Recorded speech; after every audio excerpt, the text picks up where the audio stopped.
Un jeune garçon connu sous le nom de Duc de la Mort est maudit par une sorcière de sorte que toute chose vivante qu'il touche meurt, alors sa noble mère le bannit dans un manoir très éloigné, il est sauvé par une servante, Alice. Amie d'enfance qui, bien que sachant que son contact serait fatal, s'amuse à le tenter avec son corps pour pouvoir profiter de ses réactions, et est la seule à passer du temps avec lui. Un autre ami d'enfance, Philippe, demande s'il peut lui rendre visite et le duc accepte car il espère avoir des amis de nouveau. Philippe arrive avec des gardes qui dissuadent Duc de s'approcher trop près, ruinant les espoirs de Duc. Philippe est effrayé quand Duc touche accidentellement une plante qui se dessèche, et tente de convaincre Alice de quitter Duc qu'il appelle un monstre. Philippe révèle que la mère de Duc l'a forcé à lui rendre visite en tant qu'espion, et révèle qu'elle espère remplacer Duc comme héritier de la famille par son jeune frère, et couper Duc de la famille. Philippe s'en va en jurant de ne plus jamais lui rendre visite. Duc a le cœur brisé mais jure de briser un jour sa malédiction, et de rembourser toute la gentillesse d'Alice en lui avouant son amour et en lui demandant de l'épouser. Le vieux majordome du duc reprend le travail mais le duc s'inquiète car Rob a une mauvaise vue, et risque constamment en danger de se heurter à Duc. Il commence à se concentrer sur son piano dans l'espoir de gagner un jour sa vie en écrivant. Il joue à Alice une chanson qu'il a écrite pour elle. Alice l'embrasse presque après qu'il se soit endormi. Duc reçoit brusquement la visite de sa sœur, Viola, qui a une personnalité de fille agaçante. Viola voit instantanément Duc est épris d'Alice et le taquine. Elle demande à Duc de briser rapidement sa malédiction, pour qu'il puisse rentrer chez lui. Elle tombe alors accidentellement sur Rob, révélant qu'elle a le béguin pour lui. Un chat se promène dans le manoir, ce qui met Duc sur les nerfs, car il ne peut pas prédire si le chat va essayer de le toucher. Rob trouve une confuse dans son appelant demandant le pardon, ce qui amène Duc à croire que le chat a été abandonné en le relâchant dehors. Duc voit qu'il a en fait une femme et plusieurs chatons. Plus tard dans la nuit, Duc demande à Alice de danser et bien que ce soit difficile, ils parviennent à valser sans se toucher. La danse terminée, Duc demande nerveusement à Alice ce qu'elle ressent pour lui, et elle admet qu'elle l'aime et l'adore. Alice invite Duc à un festival en ville avec Duc dans un costume assez lourd pour qu'il ne représente pas un danger. Une femme masquée nommée Delette reconnaît Alice comme étant Sharon, la fille de l'androduquet d'un enfant perdu en jouant du piano. Son talent fait danser la foule. Après avoir vu un masque fantaisie de son visage, Duc réalise que les rumeurs sur sa malédiction se répandent. Alice raconte à Duc un conte sur d'une princesse dont le prince a été emprisonné sur la lune, alors chaque année elle lui envoie un baiser. Duc est déprimé car même lors d'un rendez-vous, il ne peut pas toucher Alice. Mais elle lui assure qu'être proche est suffisant. Plus tard, Alice le convoque dans sa chambre et tandis qu'elle prétend que c'est pour des raisons perverses. Elle l'aide simplement à se détendre pour qu'il puisse dormir. Duc l'invite à monter sur un bateau pour regarder une pluie de météorites, mais quand elle tombe à l'eau, il est incapable de la rattraper. Alice exige un baiser même si cela doit la tuer, mais quand il refuse, elle révèle que c'était une ruse pour qu'elle puisse le faire tomber dans l'eau. Aussi ils ont manqué les météores et Duc est bouleversé. Il n'a pas pu dire à Alice qu'il l'aime comme il l'avait prévu. Alice ne s'en fait pas et lui dit de réessayer lors de la prochaine pluie de météorites dans 10 ans. Duc s'inquiète, quand Alice arrête de le taquiner, mais il est soulagé de découvrir qu'elle a juste un rhume. Après qu'elle se soit rétablie, Alice demande à Duc de passer la journée dans la neige et lui donne une écharpe dont elle avait besoin en rentrant à l'intérieur. Elle remarque qu'elle a fait tomber une boucle d'oreille, qui appartenait à sa mère. Duc se faufile dehors pour la retrouver mais s'évanouit dans le froid. Une chauve-souris proche se transforme en fille et l'aide à se rétablir, lorsqu'elle découvre qu'il est un noble qui aide une servante.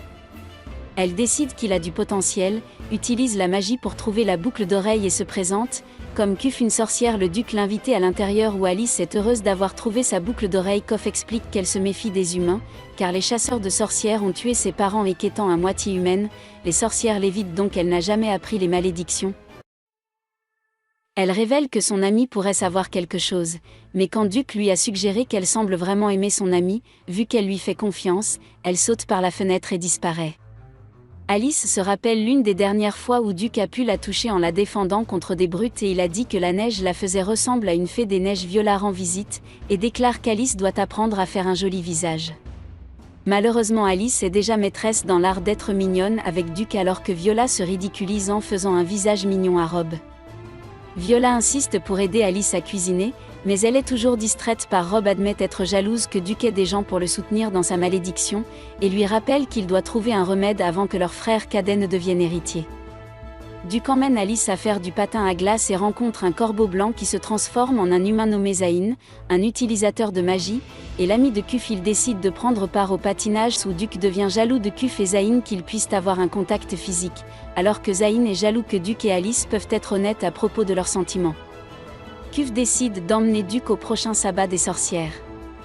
Où Duc pourrait retrouver la sorcière qui l'a maudit. Viola décide de passer la nuit dans la chambre d'Alice, où ils discutent de l'amour et du désir de Viola d'avoir une grande sœur puisque sa mère a tendance à l'ignorer.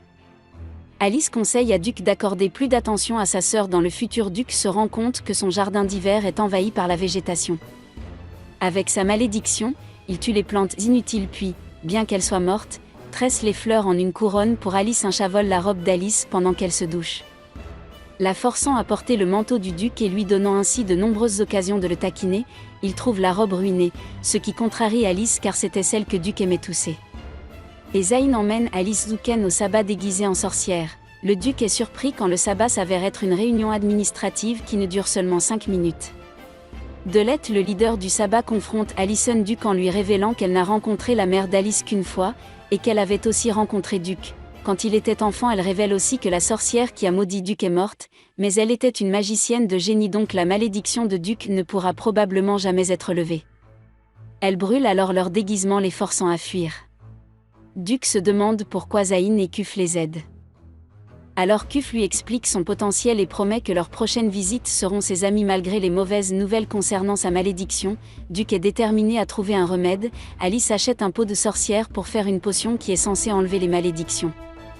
Mais ça ne marche pas. Alice demande à Duc de jouer une chanson qui, si elle est jouée parfaitement, peut guérir les malédictions. Duc commence à jouer, et est visité par le fantôme de l'auteur de la chanson qui distrait Duc en essayant d'abuser d'Alice, mais celle-ci le gâte. Duc termine la chanson, mais la seule malédiction levée est le fantôme qui s'en va. Après avoir entendu sa chanson jouée à la perfection, Duc apprend l'effet du pont suspendu de l'alto, et décide de faire peur à Alice. Mais Duc devient terrifié au lieu de cela, quand il a failli maudire une fleur que Rob avait cultivée depuis 50 ans.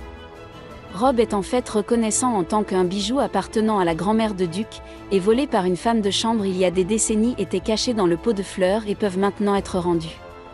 Et Alice se réveille dans un pays imaginaire, après avoir été plongée dans un sommeil magique par un livre sur la guérison des malédictions. Ils passent toute la nuit à essayer d'attraper un lapin blanc pour une fille en robe bleue, et décident de mettre fin à leur histoire. Le rêve avec un baiser, mais Duc se réveille à sa manière libéralement avant qu'il puisse tout. Demande à Duc de lui apprendre à lire et à écrire pour impressionner Zayn. Walter, le frère de Duc, est agacé que leur mère veuille toujours de Duc comme héritier, et que Viola préfère Duc à lui car Walter a un grave complexe d'infériorité, du fait d'être le jeune frère. Viola rend visite à Duc et rencontre une Touque. Elle tente de l'appréhender comme une intruse, mais elle est embarrassée, lorsque Rob la voit assise sur une autre femme pendant une tempête de neige. Alice se souvient de sa première visite au manoir, quand Duc était plus jeune et toujours déprimé par sa malédiction et détruisait des pièces entières du manoir par colère. Il a d'abord rejeté Alice, mais ayant été son amie d'enfance, elle refusait de le laisser tranquille. Alors il lui a lancé un défi de nettoyer sa chambre qu'il avait détruite en 3 jours ou être renvoyé. Alice a nettoyé la chambre en une seule nuit. Alors Duc s'est enfui après avoir failli mourir dans le froid. Alice l'a retrouvé et l'a grondé pour avoir essayé de se tuer en sachant qu'il manquerait à des gens, surtout quand elle était seule et malade. Quand elle était enfant, il était celui qui l'aidait à se sentir mieux. Duc accepta de retourner au manoir avec elle et a réalisé qu'il commençait à tomber amoureux d'elle. Viola décide de donner un mouchoir à Rob à la fête de Noël de Duc. Walter suit Viola jusqu'au manoir de Duc déguisé en chauffeur. Zayn révèle qu'il a des sentufs et tente de la complimenter, mais Kuf s'est endormie, et il ne sait pas si elle l'a entendu. Viola laisse tomber le cadeau de Rob qui est ramassé par Walter qui se faufile à l'intérieur en espérant voir Duc déprimé et seul. Il se déguise en Père Noël, mais est attrapé par Kuf, qui pense qu'il est le vrai Père Noël, et essaie de l'aider en le faisant tomber. Duc est heureux de voir Walter car ils ne se sont pas vus depuis des années. Walter confronte Duc sur le fait l'injustice de n'exister que comme remplaçant potentiel de Duc. Duc règle une dispute entre Viola et tout au sujet du cadeau de Rob, que tout pensait à tort qu'il s'agissait de son cadeau du Santa. Walter parie avec Duc que celui qui découvrira le remède à la malédiction de Duc deviendrait l'héritier. Walter essaie de partir mais finit par rester obstinément coincé dehors dans la neige. après s'être rappelé qu'il est le chauffeur de Viola et qu'il ne peut pas partir sans elle après la fête. Alice taquine Duke en lui demandant un baiser sous le gui. Ce qui amène Duke à se souvenir de la première fois qu'il a dit à Alice qu'il l'aimait. Alice rêve de sa mère, Sharon fait à la mère de Duke lorsque ce dernier était jeune. La jeune Viola remarque que sa mère est en colère, ils ont manqué le dîner de Noël, Zayn envoie Cuff faire des courses seule. Après que Viola l'ait critiqué pour son habitude. Cuff s'occupe des courses mais manque de blesser un jeune pickpocket forçant Zayn à revenir à son habitude de la sauver. Duke a du mal à dormir, alors Alice décide de se mettre au lit avec lui sauf qu'en dormant nu, elle aggrave son insomnie, elle lui pose des questions sur sa mère et Duke prétend qu'il quitterait la famille si elle le séparait de Alice. Alice est troublée, Duke est peut-être obligé de choisir entre elle et sa famille. Un jour Rob se souvient qu'on lui a ordonné d'élever Duke loin de la famille, devenant un père de substitution, mais il se reprochait l'isolement et la dépression de Duke jusqu'à ce qu'il fasse appel à Alice, une personne de l'âge de Duke qui lui est devenue précieuse pour lui. Duke demande à Alice de chanter pendant qu'il joue au piano, le hibou et le chat sur le piano, bien qu'ils soient tous deux finissent par être embarrassés. Alice retourne dans une chambre, déçue malgré la confiance de Duke, ils seront probablement séparés quand la malédiction sera brisée. Alto cherche des indices le manoir familial et trouve le journal d'un serviteur. La mère de Viola l'oblige à porter des robes pour se préparer pour le mariage, au lieu de cela, Viola emménage avec Duke et révèle le journal de bord écrit par la mère d'Alice. Sharon, de l'être espionne sur et donne un message à Zayn. Alice découvre dans le journal de bord que 2 sorcières ont visité le manoir au moment où Duke a été maudit. Delette et un autre Zayn lui transmet le message, que Duke doit rester à l'écart de toutes les sorcières, mais Zayn n'a pas l'intention d'obéir plus tard. Alice entend Duke dire à Zayn à quel point il l'aime. Zayn vole le journal de bord, avec l'intention de le brûler. Après avoir supprimé et menacé les menottes mais quand Duke l'attrape, il se sent coupable et rend le journal. Le bug prévient Duke qu'il contient quelque chose secret sur la latte. Duke lui dit de le brûler pour la sécurité de Cuff et au lieu de cela Zayn le désintègre en disant à Duke qu'elle l'observe mais qu'une fois qu'elle s'arrêtera, elle pourra utiliser sa magie secrète pour restaurer le journal de bord à partir de l'unique morceau restant. Delette est satisfait que le carnet de bord ait disparu, et cesse d'espionner, mais révèle en privé elle a le corps de Sharon dans un cercueil. Cependant il n'est pas révélé si elle est morte ou endormie. Le Duc est surpris de recevoir une lettre de sa mère qui le convoque dans la maison principale pour la première fois depuis des années. Duc voit sa mère, mais elle l'envoie au lit pour parler. Le lendemain matin Duc est surpris lorsque Viola prétend que Gerbet était en fait de bonne humeur. Gerbet confond Alice avec Sharon, dont elle était l'amie et devient étonnamment émotive. Viola emmène Duc dans le jardin où la sorcière l'a maudit de n'être aimé par personne et vivre une vie de misère. Viola dit à Duc qu'elle et Walter sont jaloux de Duc car qu'il vit enfin loin de leur mère. Au dîner, Gerbet explique qu'avec leur père en phase terminale, ils doivent décider de l'héritier de la famille, et donne à Duc jusqu'au printemps pour briser sa malédiction où Walter deviendra l'héritier. Duc donne un discours passionné sur son amour pour Alice. Mais lorsque Gerbet refuse de le laisser épouser une servante, il l'accuse de traiter ses enfants comme des possessions avant de s'enfuir en privé. Gerbet est fier que le duc a pu lui tenir tête. Il rentre chez lui avec Alice, et lui raconte ce qu'il a dit à Gerbre, mais qu'il veut l'épouser quoi qu'il arrive. Elle attend que Duc s'endorme avant de lui dire avant qu'elle l'aime aussi, et c'est la fin de la vidéo. Comme toujours, si vous avez aimé ce que vous avez vu, abonnez-vous à la chaîne, je vais mettre en ligne un grand nombre de vidéos comme celle-ci. Alors je vous verrai à la prochaine.